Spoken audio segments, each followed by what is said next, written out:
Radio Kids.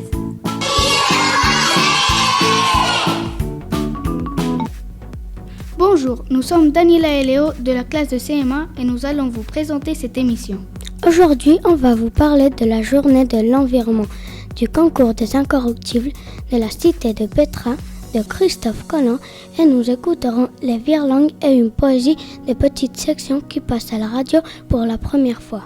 On commence avec les éco-délégués de CM2 qui vont nous parler de la journée environnement. Bonjour Lia, Mathéo et Marina. Bonjour. Bonjour.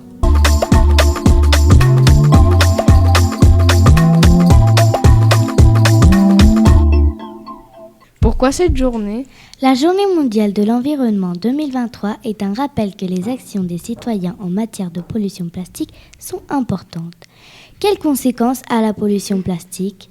Nous produisons environ 430 millions de tonnes de plastique par an, dont les 2/3 sont des produits à courte durée de vie, qui deviennent rapidement des déchets. La pollution plastique peut avoir des effets dévastateurs sur nos écosystèmes et la vie sauvage, notre santé et notre bien-être ainsi que sur l'économie mondiale. Que font les gouvernements ? Les engagements actuels pris par les gouvernements et l'industrie permettront de réduire le volume annuel de plastique déversé dans les océans de seulement 8% d'ici à 2040. Où trouve-t-on du plastique ? Ce matériau est présent dans tous les aspects de la vie moderne. On le trouve dans nos voitures, dans nos maisons, nos appareils médicaux, nos vêtements et nos shampoings. Pourquoi produit-on du plastique ? Le plastique est relativement bon marché à produire, durable, flexible et facile à transporter. La production de plastique a augmenté au cours des 50 dernières années.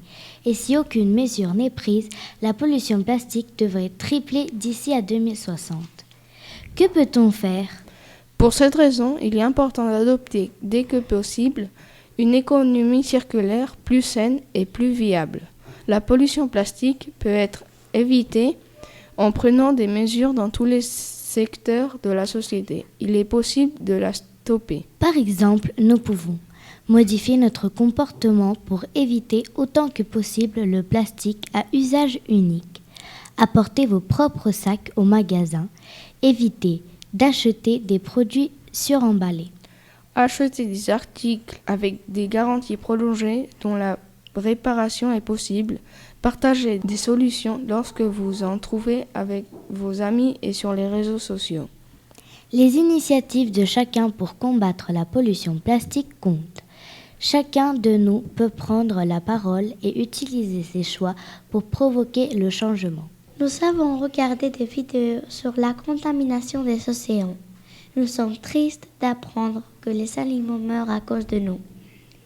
Nous avons appris que le vortex du Pacifique Nord est une énorme décharge flottante grande comme 6 fois la France.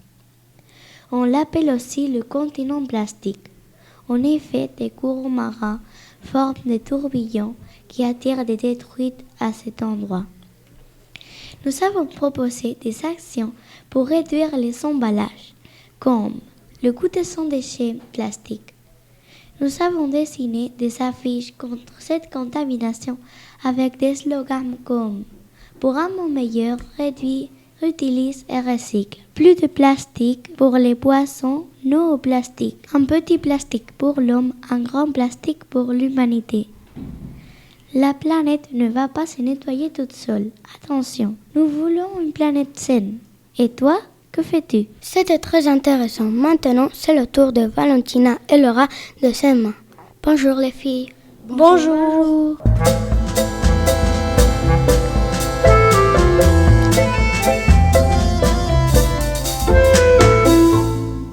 Vous allez nous parler des incorruptibles, le concours de lecture que nous faisons au lycée.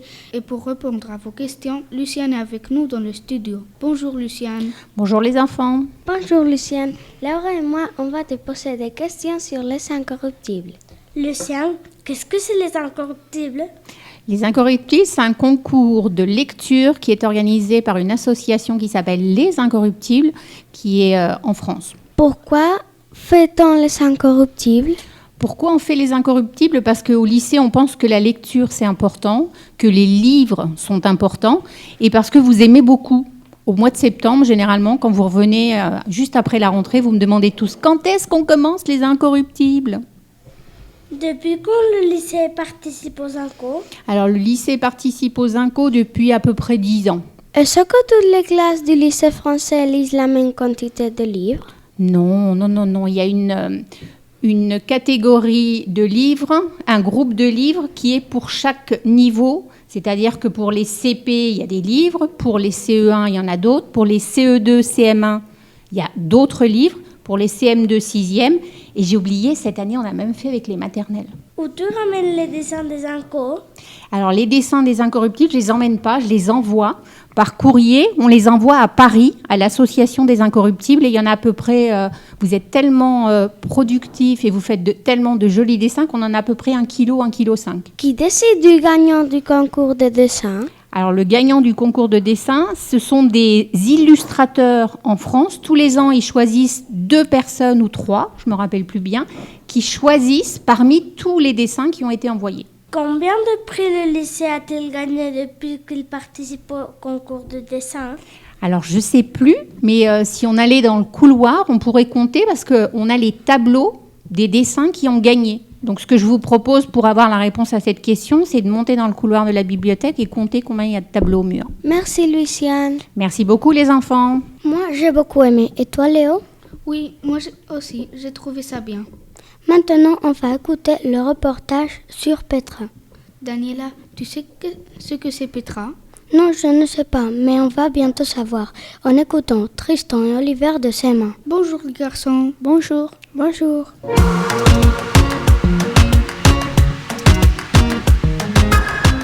Oliver, c'est quoi Petra? C'est une ancienne ville dans un canyon en Jordanie. Et c'est l'une des 7 merveilles du monde. Quand a été fondée cette ville? Elle a été fondée entre 400 et 60 ans avant Jésus-Christ par les Nabatéens, un peuple de commerçants. Qu'est-ce qu'il y a à voir à Petra? Il y a de nombreuses statues, des temples, des tombeaux, tout creusés dans la roche. On peut aussi observer l'ingénieux système de réserve et de distribution d'eau construit par les Nabatéens. Comment et quand a été découverte? Petra a été découverte en 1812 par Johann Ludwig Burckhardt, qui a décrit les ruines dans ses récits de voyage. Combien de personnes visitent Petra chaque année? Elle reçoit 1 million de personnes chaque année. Si vous voulez voir Petra et que vous ne pouvez pas y aller, regardez le film Indiana Jones et la dernière croisade de Spielberg. Car plusieurs scènes du film sont tournées à Petra. Ça donne envie d'y aller. Ça doit être très beau.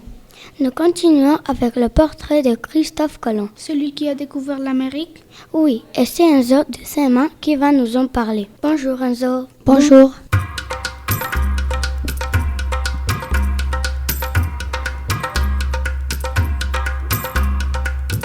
Christophe Colomb est né en 1451 à Gênes, Italie, et il est mort en 1506 à Valladolid.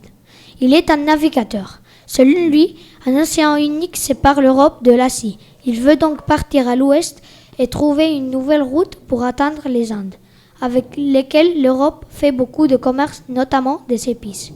Pour tenter cette aventure, Christophe Colomb a besoin d'argent.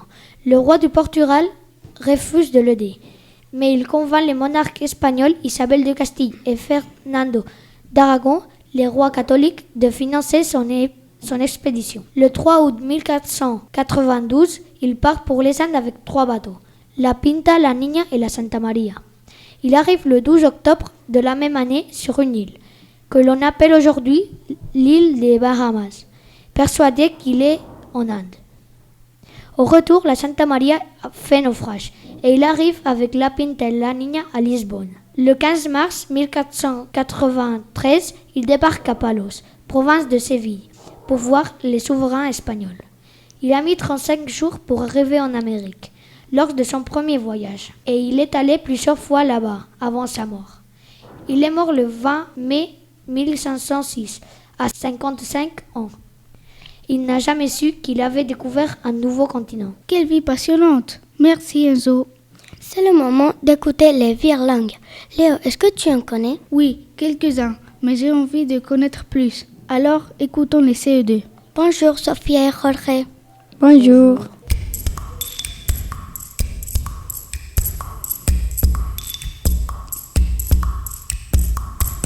Panier, piano, panier, piano, panier, piano, panier, piano, panier, piano, panier, piano. Trois tristes tortues tournent sur toi, toi, crie. Trois tristes tortues tournent sur toi, toi, crie. Trois tristes tortues tournent sur toi, toi, crie. Je veux et j'exige d'exquises excuses. Je veux et j'exige d'exquises excuses. Je veux et j'exige d'exquises excuses. C'est un plat plein de pâtes plates. C'est un plat plein de pâtes plates. C'est un plat plein de pâtes plates. Voilà, j'en connais 4 de plus, mais ils sont très difficiles. Pour finir cette émission, écoutons une poésie et une chanson. La poésie d'abord. C'est une poésie espagnole et c'est la classe de petite section qui la récite. Écoutez bien, c'est la première fois qu'il passe à la radio.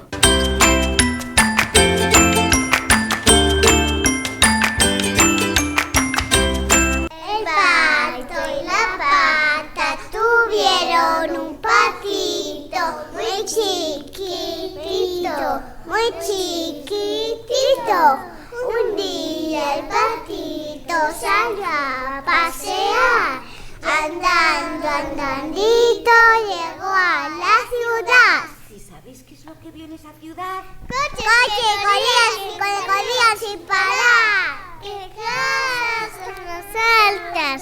¡Qué miedo me da! Me voy a mi casita con papá y mamá. Bravo les petites sections. C'est le tour de la chanson, chantée par les CP. Elle parle des mois de l'année.